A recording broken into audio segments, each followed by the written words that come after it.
over a third of our fatal and serious injury crashes in Iowa involve impaired drivers. And overall, about 10% of injuries. So it's a very, very substantial problem with alcohol, and one that's not easily fixed by changing up the road infrastructure. And then NHTSA came out with some postmortem toxicology data. They did a study, and what we see is in that data is that well over half of the drivers who are fatally injured in a crash test positive for one or more drugs. About a quarter THC, about a quarter are positive for alcohol, and then a smattering of other drugs, stimulants like methamphetamine or opioids. And we also see a big increase in polydrug use. So about 20% are testing positive for two or more of those drugs. Well, I I had a conversation with my father, who was a prosecuting attorney in a small rural county in southeastern Michigan. And I'm thinking a lot about this problem of impaired driving. And I asked him, I said, who did you prosecute for driving while intoxicated cases? And he kind of grumble, the same people over and over again.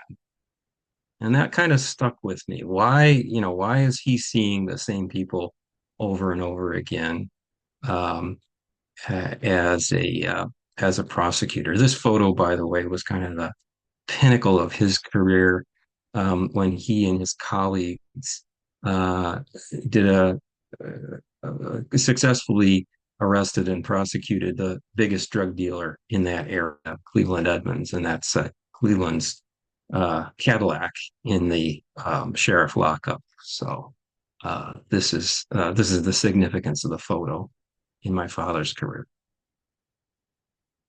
Well, I think we have two main sort of conventional approaches to dealing with the intoxicated driving problem. One is the fear-based public service announcements coupled with enforcement campaigns. So we're trying to arrest intoxicated drivers, get them off the roads, and hopefully make a dent in the impaired driving problem, both in terms of crashes and in terms of the risk of crashes with intoxicated drivers.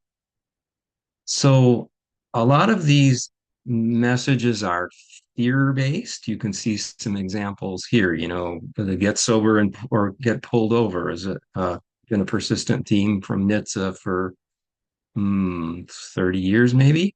Drink, drive, and die in South Carolina. And you see this expanding into the issue of cannabis impaired driving. But on the other hand, when I talk to frontline law enforcement people, they tell me, well, our staffing's really thin. We can't find enough personnel. Sometimes we get these grants from NHTSA and we struggle to implement them because all of our officers are already working enough overtime. And we sit out there and we kind of try to pull over the worst offenders, but we know there's other people driving up and down the road who are also intoxicated. So we see this in the arrest data that people who get arrested are like 0.15, so nearly double the legal limit. But the other thing that really strikes me about these campaigns is, kind of who's the audience for these? And I think if you look at these graphics and the way these ads are laid out, it's just kind of targeting younger drivers, maybe 18 to 25 years old, whether they can buy legally or not, and their impairment issues. And that got me thinking about this. Well, there's some pitfalls of fear-based messages, and these are well documented in the research literature. One is just plain denial, and this target audience of 18 to 25 are young men, typically men, are pretty prone to denial. They think they won't get caught. They think other people crash, but they're superior drivers and it's not going to happen to them. And we also see in this age demographic a lot of psychological reactance. So this is the idea that, the more you tell them what to do, the more they want to do the exact opposite. If you tell me not to get high, I'm going to go out and find a joint as quick as I can. So this is a bit of a problem, and we know this is an issue with fear-based messaging. And then we dug into the demographics of our impaired driving crashes in Story County, Iowa, and central Iowa a little bit deeper. And this is what the crash data were showing us. Half of the uh, um, impaired driving crash involved drivers were 49 or younger. Sorry, were 29 or younger, 29 or younger, and the other half were over 30. So these NHTSA campaigns kind of address that younger audience, and they maybe don't address the older audience. Um, so what about this idea of, I'm not going to get caught? Well, the data don't really paint a very rosy picture here. According to the FBI, last year we had about 80,000 impaired driving arrests nationwide, which is a substantial portion of all arrests, 11% of all arrests. That's a lot considering all the other kinds of cases that police officers deal with on a daily basis. Um, but then there's also the national surveys through the behavioral risk factor surveillance system. And over the period from 2014 to 2018, they surveyed a huge sample, 1.4 million people. And they asked this question: during the previous 30 days, how many times have you driven when you had perhaps too much to drink? And if you scale it up to the US population, came out to about 148 million instances of impaired driving per year, self-reported in this way. 80% of them were men, which is somewhat expected, but still that means 20% women. 86% of them engaged in binge drinking behavior. And we've known for a long time that there's this kind of correlation between non-use of seatbelts and impaired driving. Close to half are sort of inconsistent or non-users of seatbelts. So we did the math, right? So 805,000 divided by 148 million, we're catching 0.5% of the intoxicated driving cases.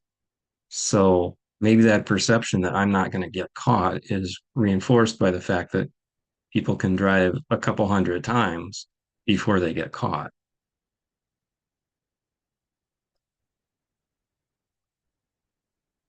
Well, there's a second approach that's been with us since the late 80s, and that's the designated driver, take a taxi kind of messaging. This kind of burst forth in that decade. It was really pushed very heavily by some people who are very well connected in the media world. It got incorporated into the plot lines of a lot of television programs and movies.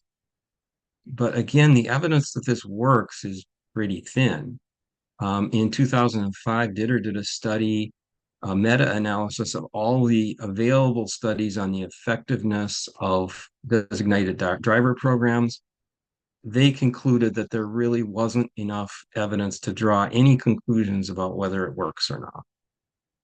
And they also raised the concern that, by having this designated driver, we may actually be increasing the risk of binge drinking, which tends to lead to alcohol addiction. So that's a pretty big concern, I think. Um, and the fact that this, seems to result in maybe more overall alcohol consumption may explain why there hasn't been much opposition to this type of messaging from the alcohol industry.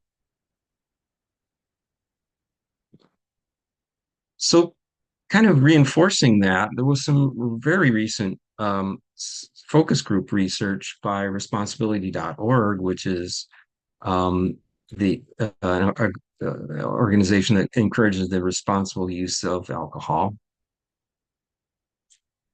Well, they had some interesting findings here. Many people that they talk to start drinking before they go out, so they had that first one to loosen themselves up before they left the house. Um, they're making some kind of a plan for how they're going to get home. But it's usually along the lines of, well, I'm only going to drink X number of drinks, and then I'm gonna stay at the bar and nurse my last drink a little bit and then go home, drive myself home. But they often end up having more drinks than they planned. They underestimate their own level of intoxication. So obviously their judgment is impaired by the alcohol, so then they don't think they're as drunk as they actually are. This leads to impaired driving incidents. Their perception is this happens a lot, so that numbers we were looking at maybe are borne out in this source. And then they afterwards, kind of in retrospect, well, maybe I shouldn't have driven myself home. So the thought we had with the Story County project, and we received some funding from the Iowa Governor's Traffic Safety Bureau to work on this. Is there a third option? Is there some kind of connection between impaired driving and substance use disorder? Let's say the chronic use of alcohol. I'll define it a little bit more as we go along. Or to put it in a little bit different terms, among those younger drivers that are involved in OWI cases, OTWI in North Carolina terms, maybe those younger ones are sort of mostly binge use of alcohol, and maybe these older ones are sort of more chronic use of alcohol. Um,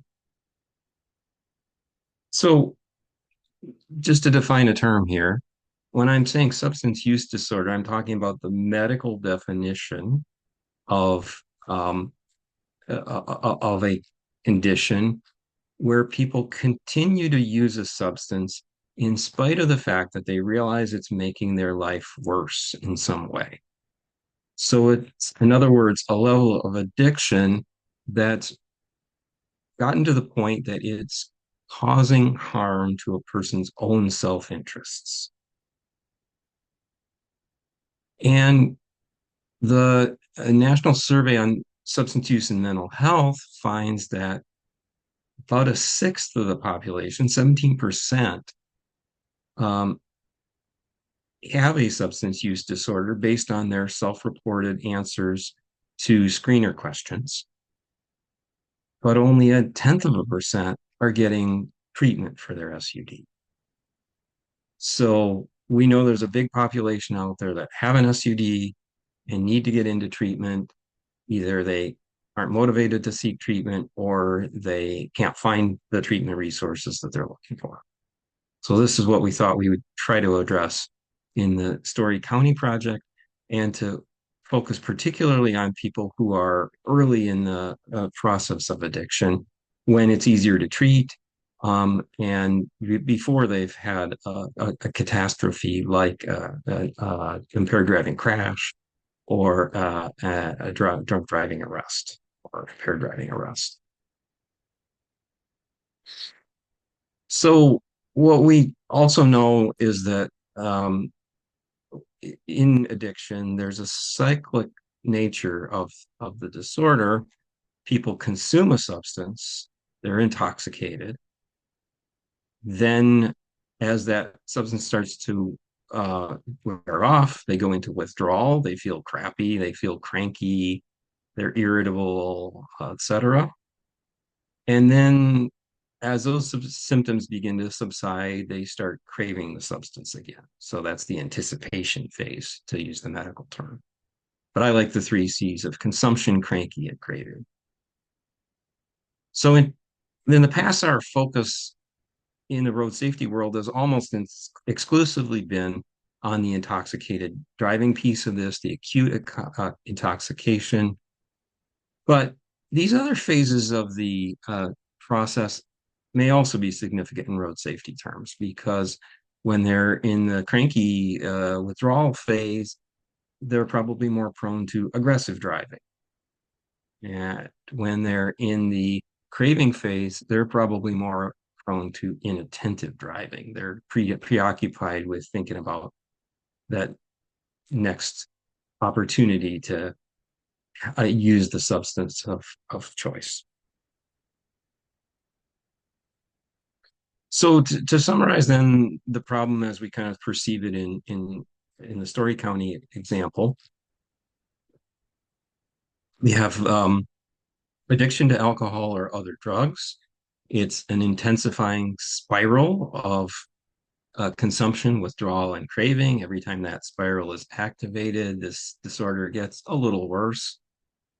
We have certain populations where it's highly concentrated, like incarcerated population, and that's contributing to traffic crashes and traffic casualties, which is what our group was concerned about, but a whole bunch of other problems, interpersonal violence, crimes, criminal recidivism, and long-term physical and mental health problems.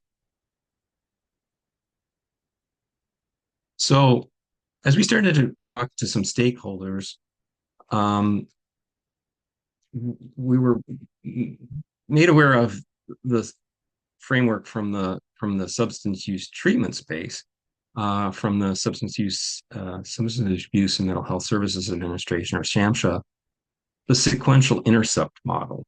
And the idea here is that there are multiple points of contact between individuals with a substance use disorder and the institutions of government. So there are community services around, substance use prevention, substance use hotlines, crisis hotlines, things like that. Um, some of these people end up with emergency department visits due to overuse. We have criminal complaints that come in from neighbors, things like that, or the frontline law enforcement arresting people. Maybe they pull somebody over for a traffic ticket and they're not intoxicated to the level of justifying an arrest, but still, that person's at risk. And then if they do to get arrested, there's a whole series of processes as they work through the criminal justice system, through jail, initial through jail, the courts, the prosecution, public defenders, and then ultimately to probation and parole. So we wanted to think about that and engage with some of those partners. And we also wanted to make sure that our approach was positive and based on the research evidence. Again, positive because we don't want to fall into those pitfalls of the negative messaging with reactance and denial.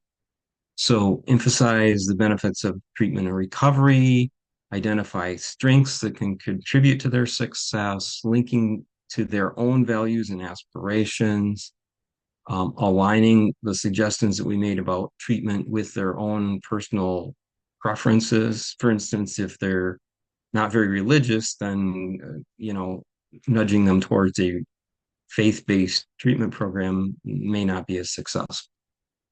And then also just kind of that positive messaging that recovery is possible, that they can be living their best life. So our initial thought was, well, the solution looks something like this. We want to try to catch, intercept drivers who are in the early stages of a substance use disorder or at risk of developing an SUD um, before they have a catastrophic life event, a crash or an arrest. And we wanted to work with a number of community partners to try to disseminate that message. And promote the idea of earlier is better for treatment. So those partners in Story County included the law enforcement agencies in the county. There are 6 of them. So this is some municipal police departments. ISU is a university community, so university police, sheriff, and so forth. Emergency medicine through the main hospital there called Mary Greeley. We thought the public defender's office would be a good candidate for delivering this message. It turned out they had 0 interest. They were worried that if they started talking about this with their clients, that would impact their cases. So their success in defending these cases. So they didn't want to go down that path. But we got amazing support from the prosecutor's office on the other side of the jury room, and they were very supportive and really wanted to try to integrate this messaging into their support, especially for people who are diverted on lower level charges. Also, the parole offices, both juvenile and adult, were very supportive. The public health department, the library turned out to be a really important resource. They told us that they get a lot of inquiries about this, mostly from people who are concerned about a family member. Or, how do I help? How do I help my child? How do I help my friend? What can I do? They're getting calls like that. And we presume that, if the library is getting that kind of inquiry, then there are also lots of people searching for that information online. Within Iowa State University, the police I mentioned earlier and the housing department were very interested. And then there were a smattering of religious and community organizations that showed interest in helping disseminate this message. So we're feeling pretty good about it at this point. So we said, okay, we're going to start where we are. We're in Story County, Iowa. We are literally in the middle of Iowa, and Iowa's all pretty close to the middle of the Midwest. So we're really in the middle of the middle of the middle.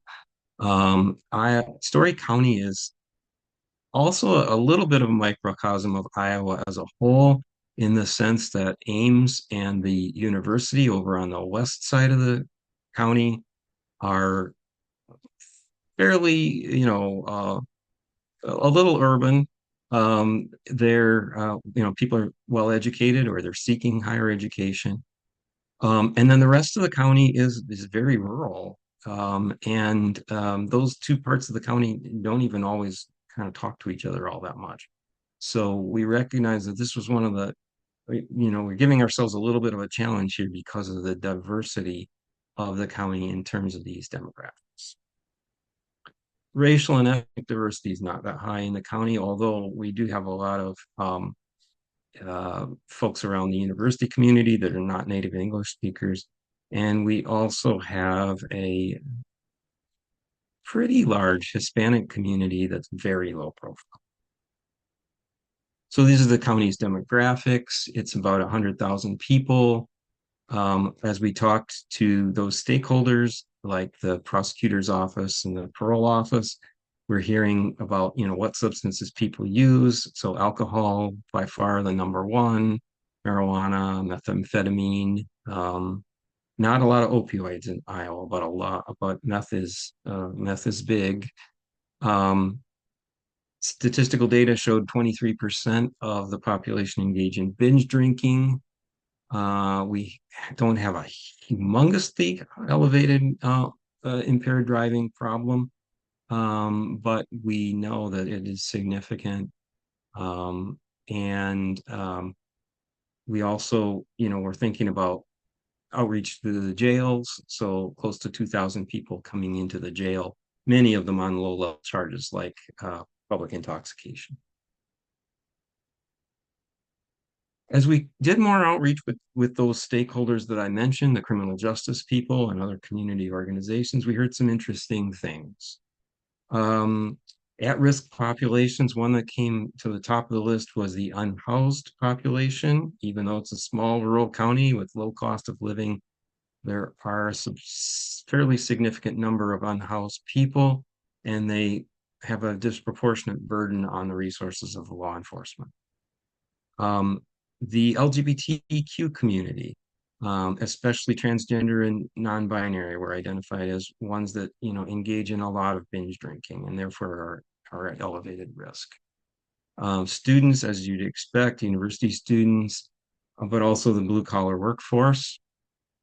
And as I alluded earlier, this urban rural dichotomy in Story County presents some interesting challenges in terms of messaging, both in terms of differences in age, but also values and beliefs, and how much stigma there is around seeking treatment for an SUD.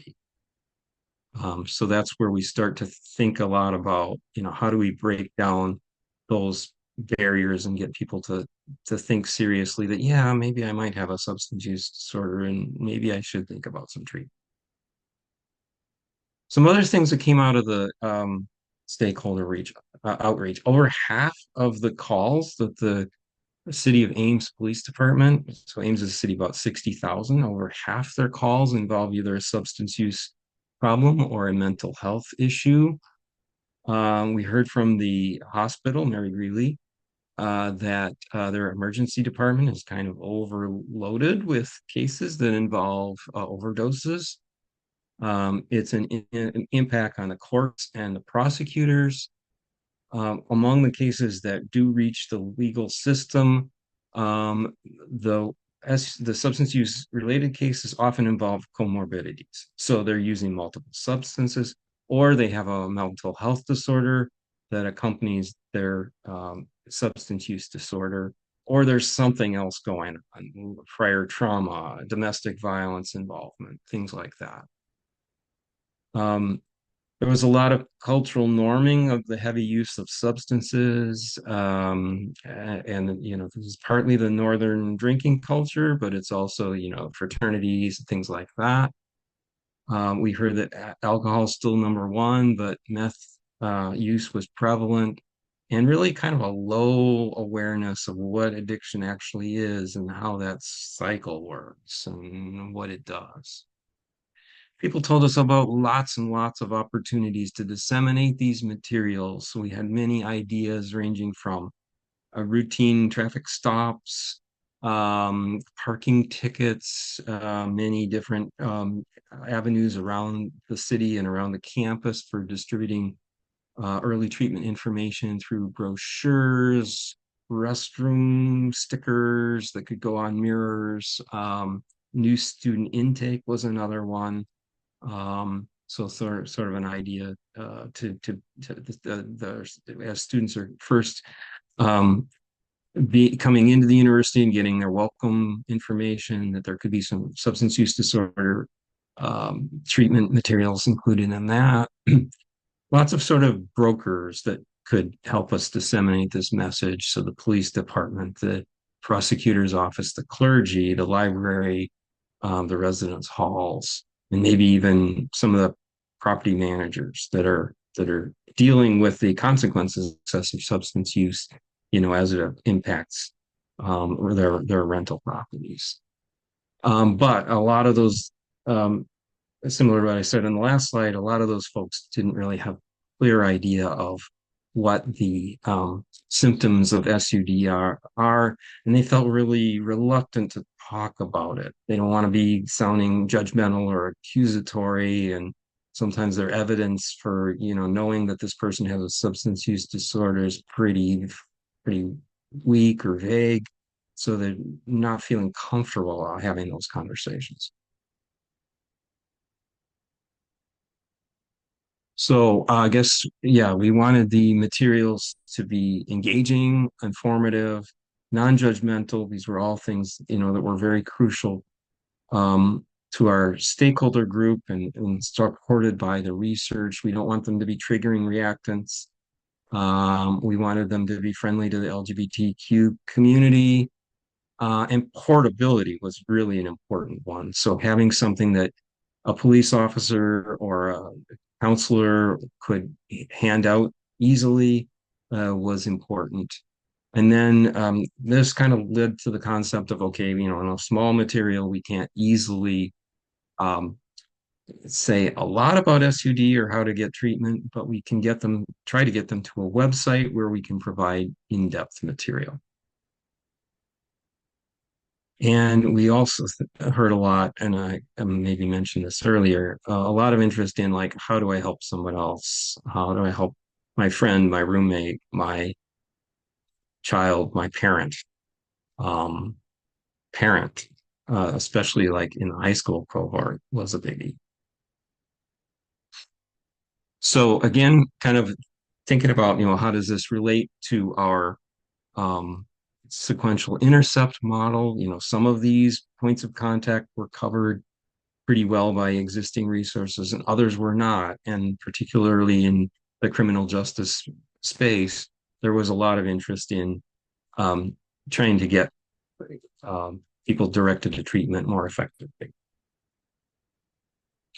So as we started working on the collateral materials, we did some kind of some personas that were kind of composites of different things we've been hearing about what substances people are using, the age, the gender, the level of addiction, and we tried to and the kind of occupational profiles, and we tried to create about I guess had about 8 of these that were kind of thinking about who is the audience for our materials.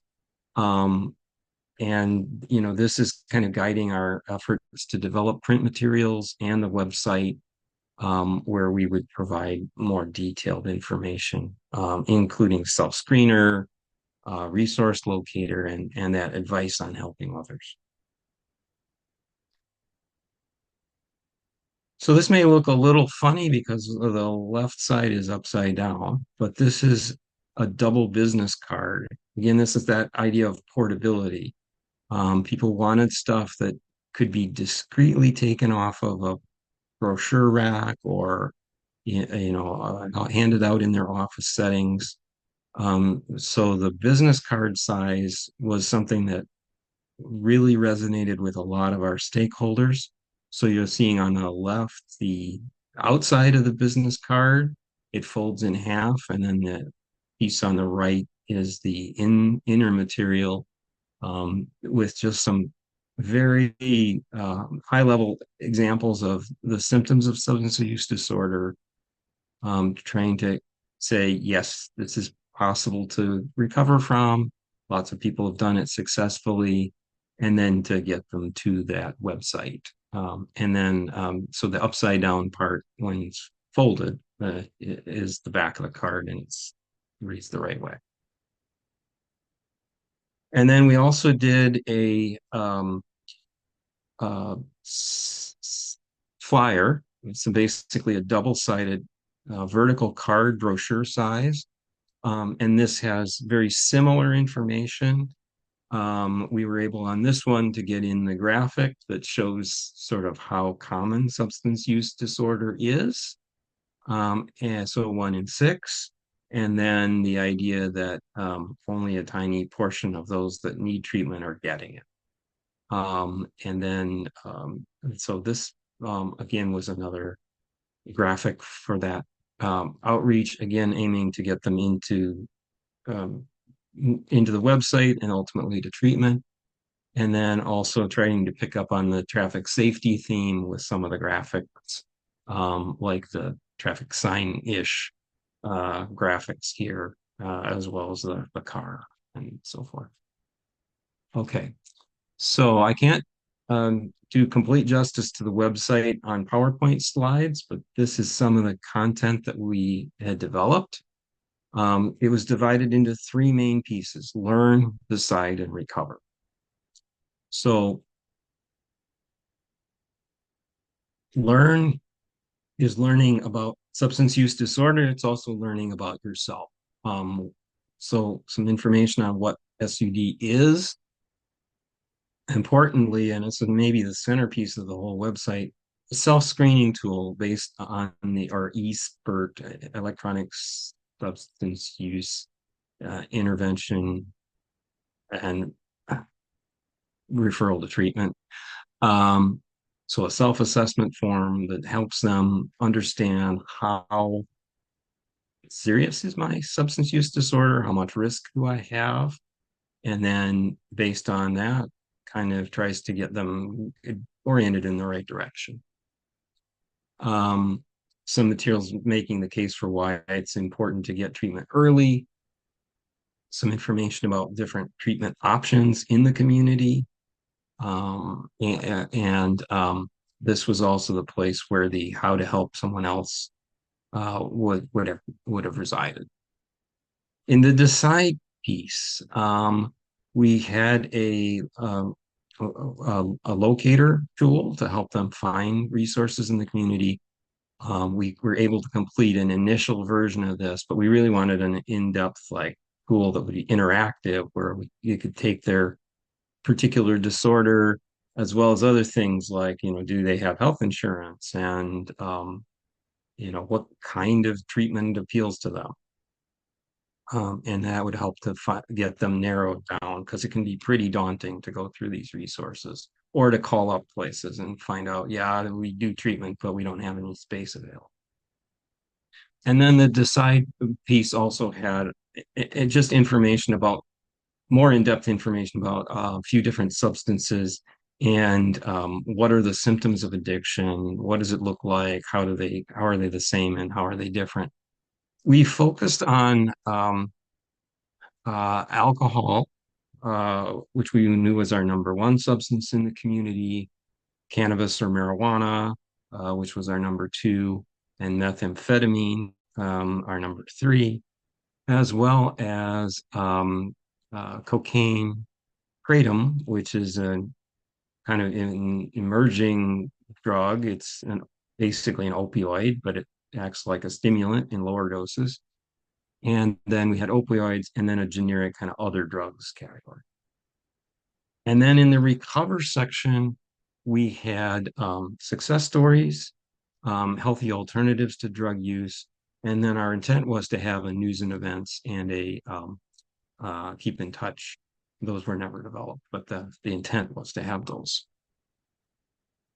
So I've got the homepage spread out over three pieces here because it doesn't all fit nicely on the format of a PowerPoint slide. But this is what it looked like with the car and the flower theme. We tried to keep this kind of very welcoming. The main landing piece is to get them to the self-assessment. And then they can also drill down in the learn, decide, recover sections of the website. Here's a little example of kind of what the self-screener looks like. It's based on the ASSIST tool developed by the World Health Organization. So it had already been vetted, and the scoring system had been defined based on a lot of research. So we didn't have to do that research. And then we also included this second question, which kind of asks about their personal values. And we use that to help customize the way that we frame the need for treatment if they score in the elevated ranges. The right side of the screen shows what the results of this look like.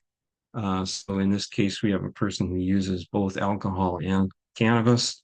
And based on their answers to these questions, like, have you, essentially questions like, have you had withdrawal symptoms? Have you drunk more than you intended? Things of that nature. And based on those answers, ASSIST gives a numeric score from 0 to 39. So we then show kind of where they fall in the risk scale, and that then leads to more information about what you can do about it. So in this case, they scored a moderate to high on alcohol and medium on cannabis. I'll just go through a few more examples of the uh, website content, and then we'll get to Q&A. This is the substance use treatment options page. So we talk about, for example, medically assisted treatment versus counseling versus kind of faith-based programs here. And then, why you would want to choose one versus another. This was the interim resource locator. So we had this broken down to the different kind of phases of the treatment and recovery cycle.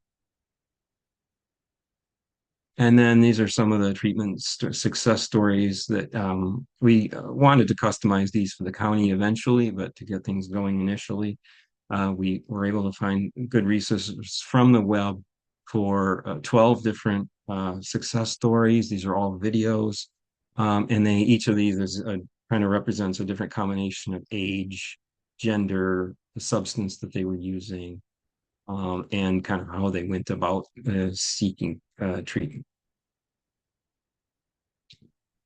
And then we had developed some measures of effectiveness for the program in terms of how many people were served. And ultimately, we wanted to be able to show a reduction in impaired driving and other criminal justice around outcomes around SUD. We had great support from a number of community groups. I won't go through all of those. But then I moved from ISU to NC State. There was a group that said they were very interested in continuing this work. They had funding for a second year of the project, and it all somehow fell apart. So this may be partly related to the fact that the state government went through a major reorganization just about the time we were finishing up this website. The group that was planning to continue it stopped maintaining the site after 6 months, and the outreach to the community stakeholders and all those groups we were trying to get on board kind of halted as well. There was actually funding for a second year, and they planned to expand it to the next county, Marshall County, which is what's very interesting because it's super diverse in terms of language and ethnicity. They just stopped the project, returned the funding they'd already been awarded. And so far, we've kind of pick up the pieces and put this back together. And we haven't yet been able to obtain funding to resume development. And I'm also hoping at some point we can get funding to try something like this in North Carolina. So this is turning out to be kind of a chicken and egg problem. Funders want to know that this is going to work before they'll give us money. But we can't show that it works until we have money to try it. But it's not, as far as we know, not really been done before, at least quite like this. So that's kind of where things stand. And I will turn it over to Tracy, Shannon, and Lisa to give us some Q's and A's. Thank you, John. Very informative webinar. So thank you very much for your time and bringing your expertise to North Carolina. As John mentioned, we are hoping to bring a similar program to our state, which we'll be working on another grant application, I guess, next January. So I recognize some of you on the call, and if any of you are interested in partnering on something like this, if we do apply for another grant, please shoot me an email, shoot John an email. We'll be in touch. I know that many of you are working on preventing impaired driving and are interested in this space. So anyway, thank you, John, again. If anyone has any questions, feel free to raise your hand. You can put them in the chat or the Q&A. I have one that I can start us out with. John, I know you mentioned toward the end of your presentation about the storytelling, which I'm very interested in learning more about. As we all know, the World Health Organization says that no level of drinking is safe. However, what we see in our culture, alcohol, for instance, is advertised all around us. We constantly see it on TV. The characters on TV are drinking daily, which far exceeds the limits that are recommended by any health organization. So we kind of have this false idea of we're seeing drinking everywhere, but yet the stories that we see about people that have a substance use disorder, they follow this stereotype that isn't true, that you have to hit a rock bottom or you're living under a bridge or something. And John, you and I have talked about this a lot, but there are lots of people who are functioning very well in society, and yet they're carrying around this burden of they do have a substance use disorder that's very secret. So I'm curious about how we all in the traffic safety space can change the conversation of actually substance use disorder looks very different for different people. And how can we change that stereotype through our one-on-one interactions? Do you have any advice there?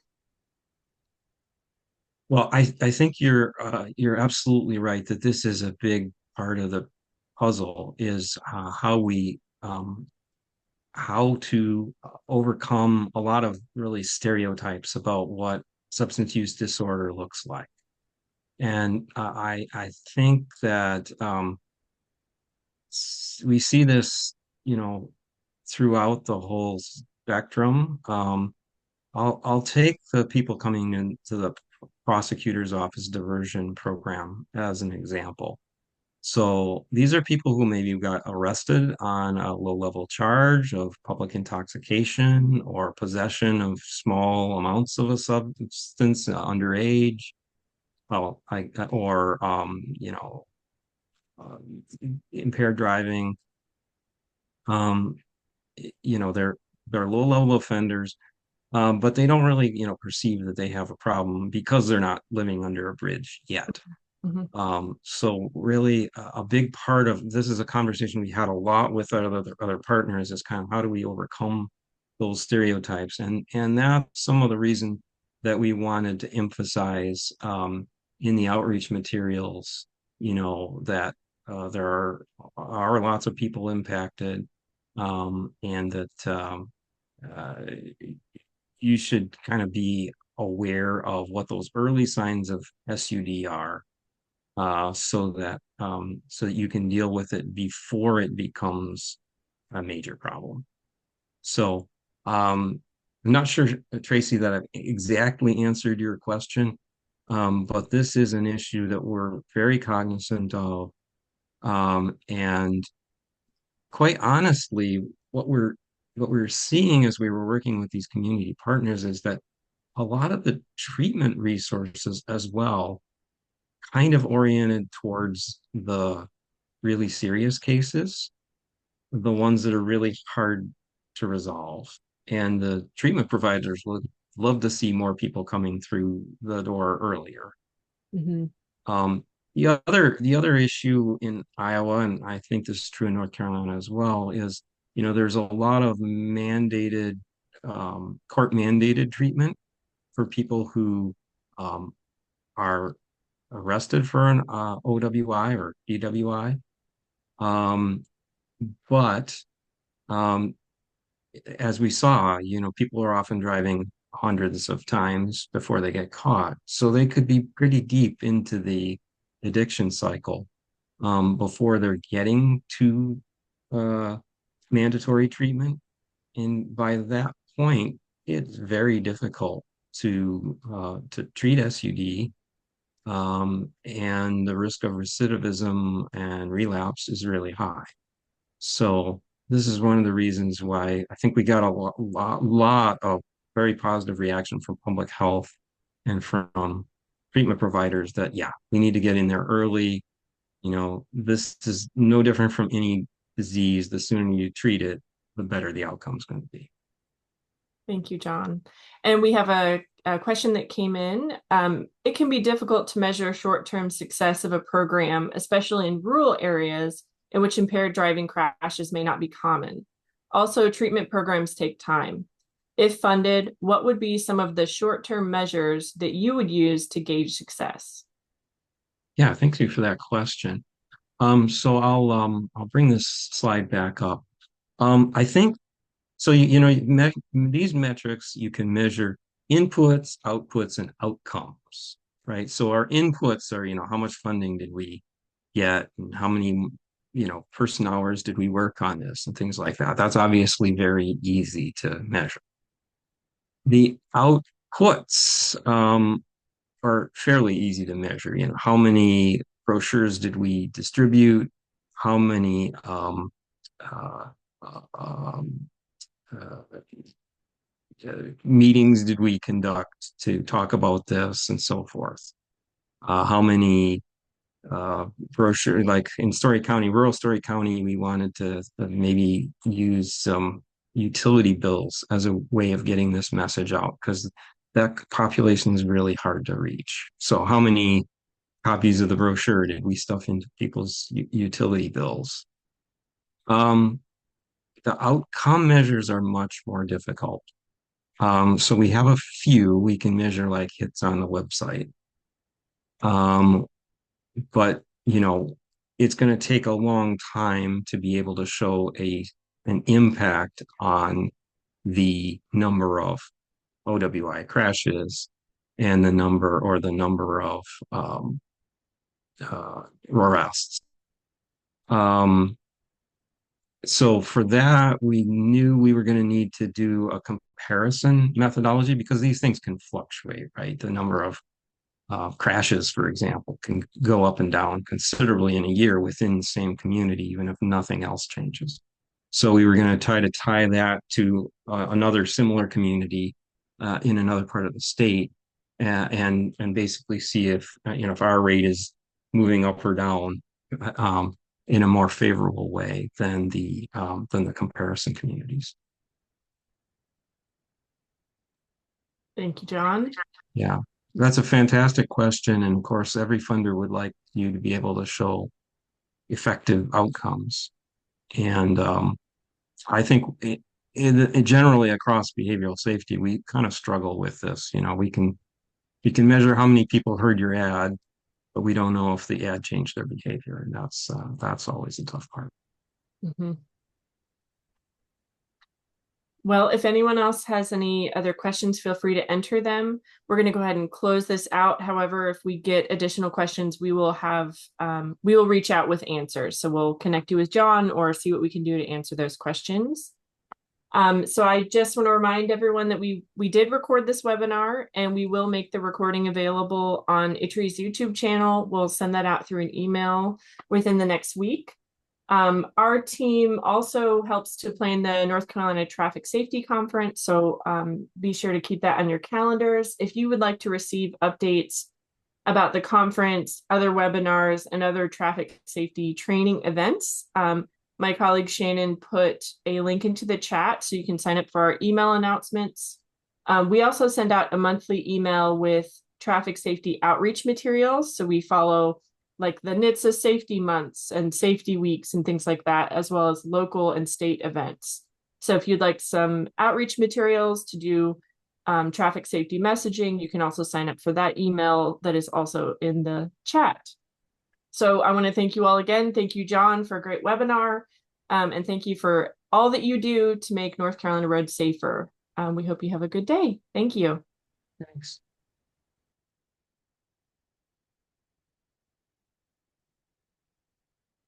All right.